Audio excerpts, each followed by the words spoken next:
with the Indigenous Health Initiative, and I farm at Bridal Gardens, which is a Minneapolis park and recreation garden here in Minneapolis. This particular garden is located right off of University of Minnesota Transit Way. We're close to the university. Folks who live in and around this area are a mixed bag of university students, university professors, working class folks. We have brand new buildings that were just built around 2020, around the pandemic, as well as the garden was built around that time as well. We have one building that's mixed units. We have another building around here that is an affordable unit. Every building in there is affordable. We also have a senior building, which is all market rate. What we love about the senior building is the seniors actually garden. They have several plots here at the garden. And we also have another apartment complex that is about 66 units of affordable, and the rest are market rate. And we have folks from all the buildings just about that come over. If they don't garden here, they certainly come and take food from the garden, because that's open to everybody to do that. So what we have here is, these are two separate entities. We have Mississippi Watershed Management Organization, and that's where the beautifying garden is, and the rain catchments. That's through their organization. Then we have Minneapolis Park and Recreation, which is the garden. They have come together and found a way for all the water that we catch in the barrels, all of that water goes into watering the gardens, which is a fantastic thing. We also work with the city of Minneapolis, so we have, in terms of having all of our needs in terms of trash, recycling, organics, and then we also have our own compost that's built within the garden site. And then we have, some of it is for, you know, your beds that are starting to die. You place that in one particular compost. We have someone who comes here and helps us with the composting to make sure that all gardeners understand what goes in what each compost bin. So we have that going for us. The garden itself and the gardeners all sort of have it's a code. So we have a code to go in and unlock the hose, and so that we can, once we're done, we lock it back up so that, you know, the hose is not stolen, and then everything is here for your needs. If there's anything that happens where there's a knob missing or anything like that, we contact MPRB. Their coordinator comes over and makes sure we get it back to us. We have a tool shed. We have an electrical shed to keep extra things for the garden in those particular sheds. And so it just sort of all works out. It's a real smooth system. One of the things that I really love, and it's really a fantastic thing, these gardens here, they're community gardens, make no mistake. We're not a garden where you can come and grow your food and sell it at the farmer's market, although we love the farmer's market. It's a garden for you to grow your food to feed your family. One of the things that's really important is having those side beds, and I want to say it's 17, as I'm sitting here thinking about it, of side beds. Those beds, we welcome community. Come by anytime, bring your own bag or basket, and you can harvest food from those. Anything that we have in abundance, we take it over to the food shelf, which is located about not even a mile from here. And this way we are taking care of the community in a different way. And then the gardens itself, one of the things that we do that's really essential, we try our best to host as many educational programming right here in the garden. We've had University of Minnesota Master Gardeners to come in. I've hosted several as a certified Native American seed saver, doing seed saving information and, you know, conversation around saving seeds and how to dry your seeds out. And then we host award winners, like James Beard Award winners. We have them to come in, have a conversation with the gardeners, with the community, and we've done that twice, last year and as well as this year.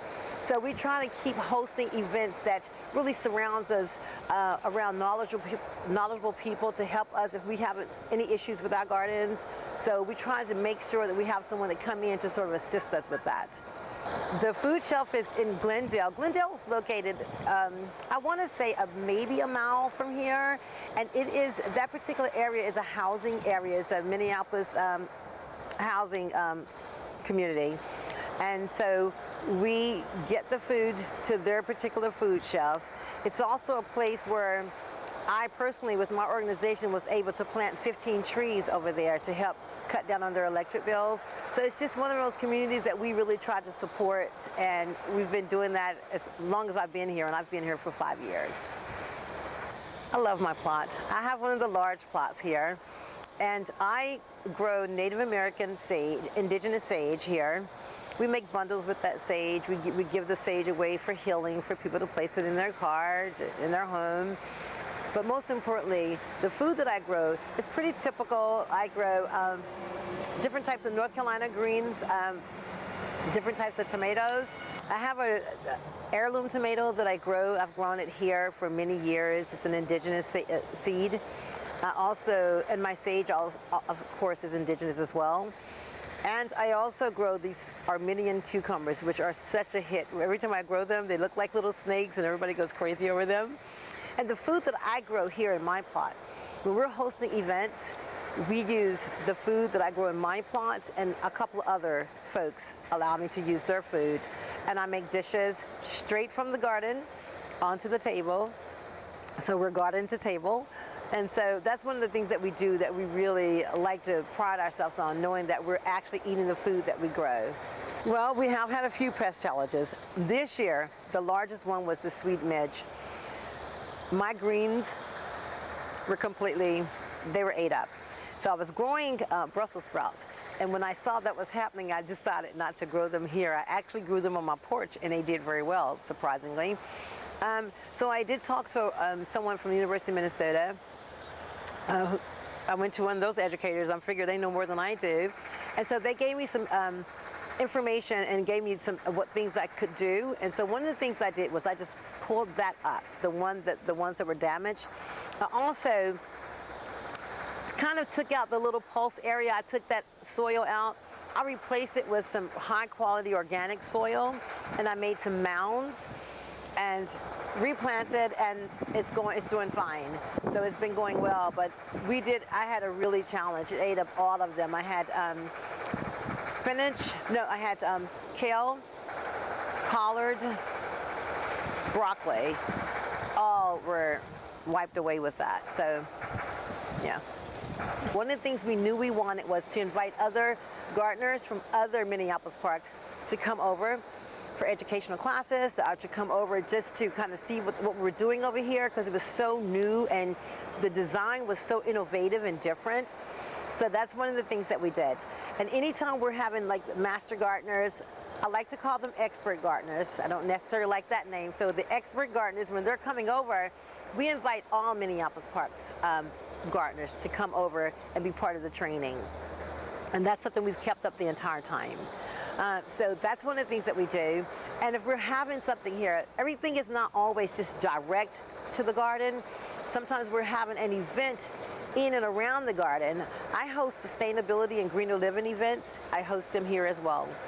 And that's one of the things where we invite everyone, community members, everybody, just come and be a part of what we're doing. We also have a section over here where it's all pollinators, which is a super beautiful area. So we're happy we could have that because, of course, we know how much that helps with the gardening. And then we have a separate section that's not really part of us, but there's a man who used to work in this garden. He grows dahlias, and they're just so beautiful, so we just kind of make them part of our garden because why not?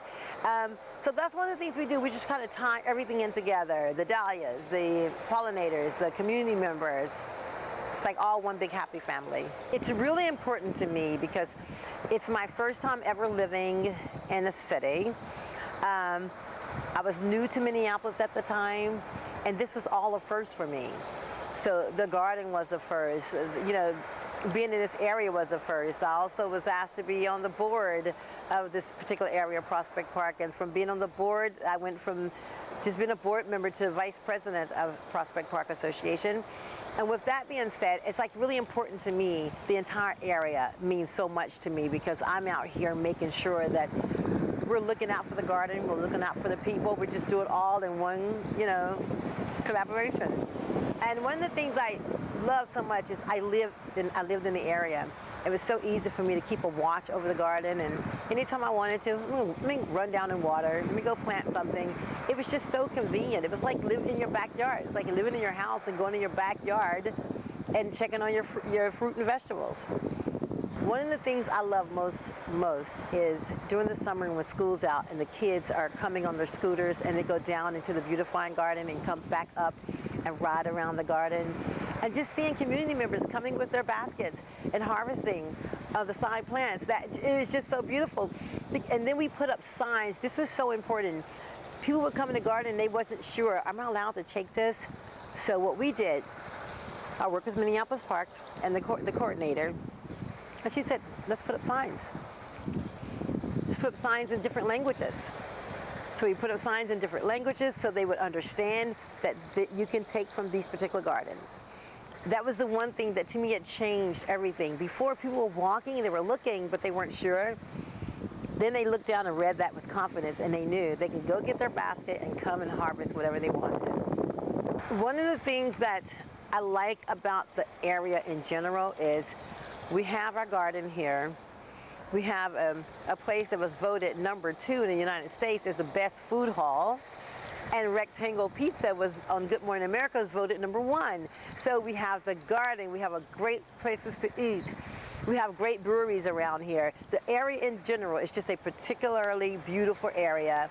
And it's just one of those places that I myself, my team, they're always happy to be a part of this. I mean, there's not a time. And I've hosted National Night Out here for 4 years, BF50 Indigenous Health Initiative. We have been out here hosting. We host on the block. We do the whole block, the whole street, as well as the garden. And it is such a hit. And people come up to us all year long asking, when is that event going to take place in the garden? That's a beautiful feeling. And it's just a place I've loved being a part of, and we'll continue to do so.